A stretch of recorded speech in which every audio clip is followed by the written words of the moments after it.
শুরু করিতেছি মহান আল্লাহর নামে, যিনি পরম করুণাময় এবং অত্যন্ত দয়ালু। আমি পাটুরিয়া ফেরি দিয়ে আমি সেই মেহেরপুরে যাচ্ছিলাম। আজকে আমার মনে হইল যে এইটাও তো পদ্মা নদী, পদ্মা নদীর উপরেই আর একটা সেতু যদি বাংলাদেশে করা যেত, তাহলে বাংলাদেশে তো আসলে হিসাবের 3টা সেতুই লাগে। একটা হচ্ছে যমুনা সেতু বানানো হয়েছে, একটা হচ্ছে পদ্মা সেতু যেটা মাওয়ার দিকে, এইটা প্রায় কাজ শেষের দিকে।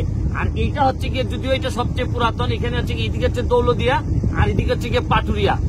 এই জায়গাটাতে একটা সেতু হয়ে গেলে, যেটা পদ্মা সেতু 2 হবে হয়তো, জানি না কি নাম হইতে পারে, কিন্তু এই সেতুটা হয়ে গেলে বাংলাদেশের চিন্তা করতে পারেন যে বাংলাদেশের যে রাস্তাঘাটের অবস্থা বা কমিউনিকেশন সিস্টেম কত ডেভেলপ হবে। এই পদ্মা সেতু যেটা হচ্ছে, এইটা হওয়ার কারণে দক্ষিণাঞ্চলের অবস্থা তো আপনারা বলছি যে বারবার, যে অর্থনৈতিক অবস্থা কত উপরে চলে যাবে।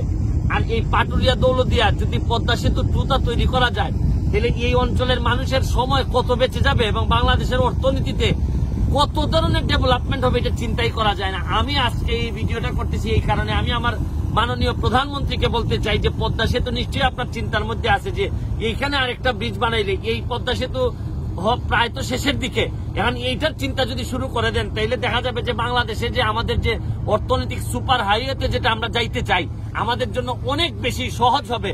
আমি সরকারের দৃষ্টি আকর্ষণ করছি যে এইটা নিয়েও চিন্তা করা যায় কিনা, এইটার কাজও শুরু করা যায় কিনা। এই পর্যায়ে আমি এখানে যিনি ফেরিতে একজন যিনি চার্জে আছেন, তারে একটা কথা জিজ্ঞেস করতে চাই। ভাই, আপনি যদি একটু বলতেন যে এইখানে প্রায় দূরত্ব কতটুকু হইতে পারে? এইটার চেয়ে তো এটা দূরত্ব কম। অবশ্যই আমার থেকে আরিচা ঘাট ছিল এটা আগে, এখন হচ্ছে এখানে পাটুরিয়া, এই পাশে দৌলদিয়া। মাওয়া ঘাটের যেখানে ডিস্টেন্সটা আছে এখানে অনেক কম, অর্থাৎ এখানে 3.something নটিক্যাল মাইল, অর্থাৎ ওইখানে আছে আপনার 4.8 নটিক্যাল মাইল, অর্থাৎ ওইখান থেকে এখানে অনেক কম। আর ওইখানে যে ল্যান্ডিং পয়েন্ট গুলো আছে, ওইখানে সিলটেশন গুলোও বেশি হয়, ভাঙনও বেশি হয়। এই জায়গাটা কিন্তু ভাঙনটা বেশি হয় না, যার কারণে এইখানে যদি এখানে বানানো এত বড় চ্যালেঞ্জ না, এখানে কোনো চ্যালেঞ্জ নাই। এখানে যদি আরো আগে করতো বা ওইখানে যেভাবে শুরু করতে, যদি এখানে শুরুটা করতো, অলরেডি এদিক দিয়ে গাড়ি ঘোড়া। আপনি বলতে চাচ্ছেন যে এখানে যদি ব্রিজটা হয়, তাহলে কত, মানে কোন কোন এলাকার লোকজন বেশি উপকৃত হবে?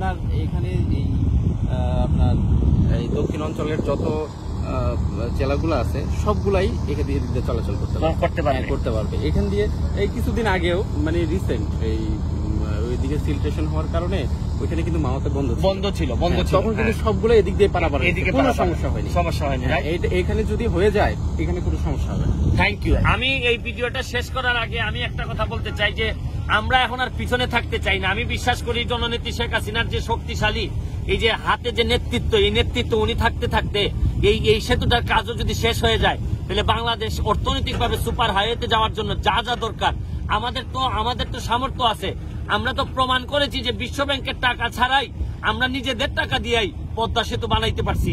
সুতরাং আমি মনে করি যে এখন প্ল্যান করার সময় আসছে, অনেক সামনের দিকে আমরা যাইতে চাই। বাংলাদেশ আর পিছনে থাকবে না। এই করোনাকালীন সময়েও যেভাবে আমরা ফাইট ব্যাক করছি, আমরা যেভাবে দেখাইছি যে বাংলাদেশ কিভাবে ফিরে আসে, অর্থনৈতিকভাবে আমাদের যে প্রবাসী আছে এদের ফান্ড থেকে ইচ্ছা করলে আমরা যদি নিজেদেরকে কন্ট্রোল করতে পারি আর দুর্নীতি কমাইতে পারি, আমার বিশ্বাস খুব অল্প সময়ের ভিতরেই আমরা এই দ্বিতীয় পদ্মা সেতু তৈরি করে বাংলাদেশের যে অর্থনৈতিক সুপার হাইওয়েতে আমরা যেতে পারবো বলে বিশ্বাস করি। আবারও আমি আমার নেত্রীর দৃষ্টি আকর্ষণ করে বলতে চাই যে নেত্রী, আপনার কারণে বাংলাদেশ এখন বহুদূর চলে গেছে। এখন এই ব্রিজটা যদি শুরু করে দেওয়া যায় এবং চিন্তা করা যায় যে কিভাবে দ্রুত এটাকে সম্ভব করা যায়, তাহলে এই পদ্মা সেতু 1 এবং পদ্মা সেতু 2, এই 3টা হয়ে গেলে বাংলাদেশে আর কোন জিনিসের কথা বলবেন যে কারণে বাংলাদেশ থেকে আছে? আমরা সুপার হাইওয়েতে যেতে চাই এবং একটি সমৃদ্ধ অর্থনীতি তৈরি করতে চাই। আর এটাই যদি করা যায়, তাইলে আমার বিশ্বাস আমরা যে বঙ্গবন্ধুর সোনার বাংলার কথা বলি, আমরা এই সোনার বাংলা অবশ্যই বানাইতে পারবো। পরিশেষে আজকের মতো এইখান থেকে দৌলদিয়া এবং পাটুরিয়ার মধ্যখানে, এই নদীর মধ্যখানে দাঁড়িয়ে আজকের মতো আপনাদের কাছ থেকে বিদায় নিচ্ছি। ভালো থাকবেন, সুস্থ থাকবেন।